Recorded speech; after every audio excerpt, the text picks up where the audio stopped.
2016ರಲ್ಲಿ ನನಗೆ ಸತ್ಯ ಅವ್ರು ಹೇಳಿದ ಕತೆ, ಅದಕ್ಕೆ ಚಿತ್ರಕಥೆ ಬರೆದು ಇವತ್ತು ರಿಲೀಸ್ ಮಾಡಿದ್ದೀವಿ.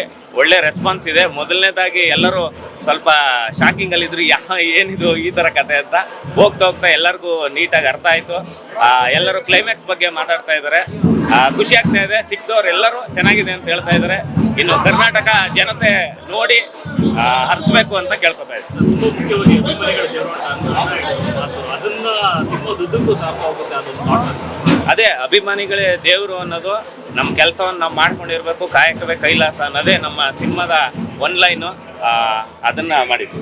ಇವತ್ತಿಗೆ ಸ್ಟಾರ್ ಸಿನಿಮಾ ಅಂತ ಒಂದಷ್ಟು ಇದು ಬಂದ್ಬಿಡುತ್ತೆ ನಮ್ಗೆ, ಹಂಗಾಗ್ಲಿ ಮತ್ತೊಂದಾಗಲಿ ಅದೆಲ್ಲವನ್ನು ಮೀರಿ ನಾವುಗಳೆಲ್ಲ ದೇವರು, ಅಭಿಮಾನಿಗಳೇ ದೇವರು ಅನ್ನೋ ಒಂದು ಲೈನ್ ಬರುತ್ತೆ. ತುಂಬ ಚೆನ್ನಾಗಿರುತ್ತೆ.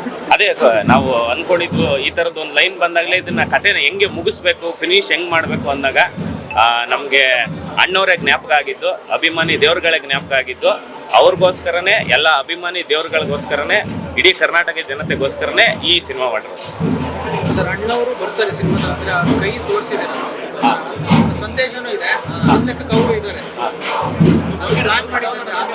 ಅಂದ್ರೆ ಈ ಕಥೆಯಲ್ಲಿ ಆ ಕನ್ಕ್ಲೂಷನ್ ಕೊಡಬೇಕು ಅಂದ್ರೆ ಡಾಕ್ಟರ್ ರಾಜ್ಕುಮಾರ್ ಅವರಂತಹ ಮಹಾನುಭಾವರು ಸಿನಿಮಾದಲ್ಲಿ ಬರಬೇಕಾಗಿತ್ತು. ಅದಕ್ಕೆ ಅದನ್ನ ನಾವು ಕ್ರಿಯೇಟ್ ಮಾಡಿದ್ವಿ. ಅವ್ರಿಗೆ ಎಷ್ಟು ಯಾಕಂದ್ರೆ ಅವ್ರ ಆಡಿಯೋ ಬಂದು ನಾವು ಒಂದು ಅವ್ರದ್ದು ರೆಫರೆನ್ಸ್ ವಾಯ್ಸನ್ನು ಒಂದು ತಗೊಂಡು ಅದನ್ನು ಎಲ್ಲಿ ಕನ್ವರ್ಟ್ ಮಾಡಿದ್ದು. ಸ್ವಲ್ಪ ಕೆಲಸ ಹಿಡಿದಿತ್ತು, ಬಟ್ ಅಥೆಂಟಿಕ್ ಆಗಿ ಬಂದಿದೆ ಅಂತ ಅಂದ್ಕೊಂಡಿದ್ದೀನಿ. ಒಳ್ಳೆ ರೆಸ್ಪಾನ್ಸ್ ಇದೆ. ಎಲ್ಲರೂ ಪಾಸಿಟಿವ್ ಆಗಿ ಹೇಳ್ತಾ ಇದ್ದಾರೆ. ಇನ್ನು ಮುಂದಕ್ಕೆ ಈ ಶೋ ಮುಗಿದ ಮೇಲೆ ಏನು ರಿವ್ಯೂ ಸ್ಪ್ರೆಡ್ ಆಗುತ್ತೆ ಅದ್ರ ಮೇಲೆ ನನಗೆ ಪಕ್ಕ ಇನ್ನೊಂದು 3 ಗಂಟೆಗೆ ಗೊತ್ತಾಗುತ್ತೆ ಹಿಂಗೆ ಏನು ಅನಿಸ್ತಾ ಇದೆ. ನಿಮ್ಗೇನು ಅನಿಸ್ತಾ? ಚೆನ್ನಾಗಿದೆಯಾ? Thank you. ಇಂಟರ್ವ್ಯೂದಲ್ಲೆಲ್ಲ ಮುಂಚೆ ಹೇಳ್ತಾ ಇದ್ದೆ, ಒಂದು ಎಲಿಮೆಂಟ್ ಇದೆ, ಇದಕ್ಕೋಸ್ಕರನೇ ನಾ ಸಿನಿಮಾ ಮಾಡಿದ್ದು ಅಂತ. ಇವಾಗ ಆ ಒಂದು ಪ್ರಶ್ನೆಗೆ ಉತ್ತರ ಸಿಕ್ಕಿದೆ ಅಂತ ಅನ್ಕೊಂತೀನಿ. ನಮ್ಮ ತಾತನೇ ಆ ಒಂದು ದೊಡ್ಡ ಎಲಿಮೆಂಟ್ ಆಗಿರೋದು ಈ ಸಿನಿಮಾದಲ್ಲಿ ನಾನು ಪಾತ್ರ ಮಾಡೋದಕ್ಕೆ. ತುಂಬಾ ಚೆನ್ನಾಗಿ ವಿಕ್ಕಿ ಅವರು ಕಥೆನ ತಗೊಂಡು ಹೋಗಿದ್ದಾರೆ. ಅವರ ಪರ್ಫಾರ್ಮೆನ್ಸ್ ಕೂಡ ನಂಗೆ ತುಂಬಾ ಇಷ್ಟ ಆಯ್ತು. ಎಲ್ಲಾರ್ದು ಅಂದ್ರೆ ಆ ಒಂದು ಇನ್ನೋಸೆನ್ಸ್ ಕಾಣುತ್ತೆ ಎಲ್ಲಾರ್ನಲ್ಲೂ, ಅಂದ್ರೆ ಆ ಒಂದು ರಿಲೇಟಬಲ್ ನೇಚರ್ ಕೂಡ ಇದೆ. ಒಂದು ಒಳ್ಳೆ ಕತೆ ಅಂಡ್ ಮೆಸೇಜ್ ಕೂಡ ಇದೆ. ಕಾಯಕವೇ ಕೈಲಾಸ ಅಂತ ಕೊನೆಯಲ್ಲಿ ನಾವು ಈಗ ಬಿಟ್ಕೊಟ್ಬಿಟ್ಟೆ ನಾನು. ಸೊ ಎಲ್ರಿಗೂ ಇಷ್ಟ ಆಗುತ್ತೆ ಅಂತ ಅನ್ಕೊಂಡಿದೀನಿ. ಕನ್ನಡ ಸಿನಿಮಾನ ನಾವೇ ಉಳಿಸ್ಬೇಕು, ನಾವೇ ಬೆಳೆಸ್ಬೇಕು. ಸೊ ನಾ ಅದನ್ನ ಅಷ್ಟೇ ಕೇಳ್ಕೊಳ್ಳೋದು ನಮ್ಮ ಆಡಿಯನ್ಸ್. ಒಂದು ಕಟ್ಔಟ್ ಬಿದ್ದರೆ ಜನ ಬದಲಾಗ್ಬಿಡ್ತಾರೆ, ಬಟ್ ಸಾವಿರಾರು ಪ್ರತಿಮೆಗಳ ಅಣ್ಣೋಡಿದೆ. ತುಂಬಾ ಒಳ್ಳೆ ಐಡಿಯಾ ಆಗ್ತದೆ. ಆ ಥರ ಏನು ಅಲ್ಲ, ಅಭಿಮಾನಿಗಳಿದ್ದೇವೆ. ಅದೇ ಕೊನೆಯಲ್ಲಿ ಹೇಳ್ತಾರಲ್ಲ, ಆ ಬಾರನ್ನೆಲ್ಲ ನಾನು ಅಭಿಮಾನಿಗಳ ಮೇಲೆ ಹಾಕ್ಬಿಡ್ತೀನಿ ಅಂತ ಹೇಳ್ತಾರೆ. ತುಂಬಾ ಚೆನ್ನಾಗಿ ಆ ಒಂದು ಡೈಲಾಗ್ ನನಗೆ ತುಂಬಾ ಇಷ್ಟ ಆಯ್ತು. ನಿಜವಾಗ್ಲೂ ನಾನು ಇನ್ನೂ ಆ ಗೂಗಲ್ಲೇ ಇದ್ದೀನಿ. ಅಂಡ್ ಪ್ರತಿಯೊಬ್ರು ಈ ಒಂದು ಸಿನಿಮಾನ ನೋಡ್ಬೇಕು. ಅಂದ್ರೆ ನನ್ನ ಸಿನಿಮಾ ಅಂತ ನಾ ಹೇಳ್ತಾ ಇಲ್ಲ ಇದನ್ನ. ಒಂದು ಒಳ್ಳೆ ಕತೆ, ನಮ್ಮ ಕನ್ನಡ ಚಿತ್ರರಂಗದಲ್ಲಿ ಈ ತರ ಒಂದು ಸಿನಿಮಾ ಬಂದಿರೋದು ನಮ್ಗೆ ಹೆಮ್ಮೆ ಆದ ವಿಚಾರ. ಸೊ ಪ್ರತಿಯೊಬ್ಬ ಕನ್ನಡಿಗರು ಈ ಒಂದು ಸಿನಿಮಾನ ನೋಡ್ಬೇಕು ಅಂಡ್ ಆಚರಿಸಬೇಕು ಅಂತ ನಾನು ಹೇಳಕ್ ಇಷ್ಟಪಡ್ತೀನಿ. ನಿಮ್ಮ ಸಿನಿಮಾದಲ್ಲಿ ಅಣ್ಣವರು ಇರೋ ತರ ಆಗಿದೆ. ಎಸ್, ಅದೇ ನನ್ನ ಅಂದ್ರೆ ಡ್ರೀಮ್ಸ್ ಕಮ್ ಟ್ರೂ ಅಂತ ಹೇಳ್ತಾರಲ್ಲ, ಹಾಗೆ ಅಷ್ಟೇ. ನನ್ನ ಕನಸು ಏನಾಗಿತ್ತು, ನಾನು ಅದು ಬಹುಶಃ ನನ್ನ ಲೈಫಲ್ಲಿ ಆಗಲ್ಲ ಅಂತ ಅನ್ಕೊಂಡಿದ್ದೆ ಆಬ್ವಿಯಸ್ಲಿ. ಆದ್ರೆ ನಮ್ಮ ವಿಕ್ಕಿ ಅವ್ರು ನನಗೆ ಒಂದು ಕನಸನ್ನ ನನ್ಸ್ ಮಾಡ್ಕೊಟ್ಟಿದ್ದಾರೆ. ಸೊ ಥ್ಯಾಂಕ್ ಯು ವಿಕ್ಕಿ ಅವರೇ. ಸ್ವಲ್ಪ ಎಮೋಷನಲ್. ಎಲ್ರಿಗೂ ನಮಸ್ಕಾರ.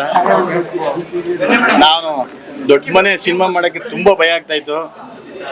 ಅವರು ಏನಪ್ಪ ಯಾವ ಥರ ಏನು ನಮ್ಮ ಪ್ರೊಡಕ್ಷನ್ಗೆ ಧನ್ಯ ಮೇಡಮ್ ಇರ್ಬೋದು, ವಿಕ್ಕಿ ಸರ್ ಇರ್ಬೋದು, ಪ್ರೊಡಕ್ಷನ್ ಸಿನಿಮಾ ಮಾಡೋಕ್ಕೆ ಒಪ್ಕೊಂಡಿದ್ದೆ. ನಂಗೆ ದೊಡ್ಡದು. ನನಗೆ ಇವಾಗ ದೊಡ್ಡ ಮನೆ ಕಂಡ್ರೆ ಇವಾಗ ಪ್ರೀತಿ ಜಾಸ್ತಿ ಆಗಿದೆ. ಸಿನಿಮಾ ಚೆನ್ನಾಗಿ ಬಂದಿದೆ ಅಂದ್ಕೊಂಡಿದ್ದೀನಿ. ನೀವೆಲ್ಲರೂ ನಿಮ್ಮೆಲ್ಲ ಸಪೋರ್ಟ್ ಖಂಡಿತ ನನಗಿರಲಿ.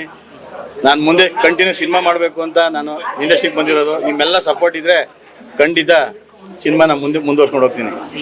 ಇಂಥ ಕತೆ ಮಾಡುವಾಗ ಒಂದು ಸ್ವಲ್ಪ ಇದಿರುತ್ತೆ, ಅಂದ್ರೆ ಟ್ರಿಕ್ಕಿ ಇದೆ. ಕೊನೆ ತನಕ ಏನಾಗುತ್ತೆ ಅನ್ಬೋದಲ್ಲ, ಬಟ್ ಲಾಸ್ಟ್ ಕ್ಲೈಮ್ಯಾಕ್ಸ್ ಜನಕ್ಕೊಂದು ಕನ್ಫ್ಯೂಷನ್ ಸಿಗೋದು, ಇದೋ ಕತೆ ಅಂತ. ಹೌದು ಸರ್, ಈ ಕ್ಲೈಮ್ಯಾಕ್ಸ್ ರಿವೀಲ್ ಮಾಡಬಾರ್ದು ಅಂತಿತ್ತು. ಇಲ್ಲಿವರೆಗೂ ಇವತ್ತೇ ರಿವೀಲ್ ಆಗಿರೋದು. ಅದು ತುಂಬ ಖುಷಿ ಆಯ್ತು ನನಗೆ. ರಾಜ್ಕುಮಾರ್ ಸರ್ ನಮ್ಮ ಪ್ರೊಡಕ್ಷನ್ ಮಾಡಿದವರಿಂದ ನನಗೆ ತುಂಬ ಹೆಮ್ಮೆ ಆಯಿತು. ನಾವೆಲ್ಲ ಚಿಕ್ಕ ಅವ್ರ ಅಭಿಮಾನಿಗಳು. ನಾವು ರಾಜ್ಕುಮಾರ್ ಸರ್ ನೋಡೋಕ್ಕೆ ಆಗಿರಲಿಲ್ಲ. ಇವತ್ತು ನಮ್ಮದೇ ಒಂದು ಪ್ರೊಡಕ್ಷನ್ ರಾಜ್ಕುಮಾರ್ ಅಭಿನಯ ಮಾಡಿದ್ದಾರೆ ಅಂತ ಮನಸ್ಸು ತುಂಬ ತೃಪ್ತಿಯಾಗಿದೆ ನನಗೆ ಇವತ್ತು. ನಿಜವಾಗ್ಲೂ ಅದೇ ನಾನು ದೊಡ್ಡ ಮನೆ ಸಿನಿಮಾ ಮಾಡೋಕ್ಕೇನೆ ಭಯ ಆಯ್ತಿತ್ತು. ಅದರಲ್ಲಿ ದೊಡ್ಡ ಮನೆಯೇ ನಮ್ಮ ಸಿನಿಮಾದಲ್ಲಿ ಆಕ್ಟ್ ಮಾಡೋ ಥರ ನಂಗೆ ಸಖತ್ ಖುಷಿ ಆಗ್ತದೆ. ಅದಂತೂ ನಂಗೆ ತುಂಬ ಸಂತೋಷ ಆಗ್ತಾ ಇದೆ. ಇಲ್ಲ ಸರ್, ಯಾರೋ ಬೇರೆ ಮಾಡಬೇಕಾಯ್ತು. ವಿಕ್ಕಿ ನೀವು ಮಾಡಿ ಅಂದ್ರು, ಹಂಗೆ ಒಂದು ಸೀನ್ ಮಾಡಿದೆ ಅಷ್ಟೇ.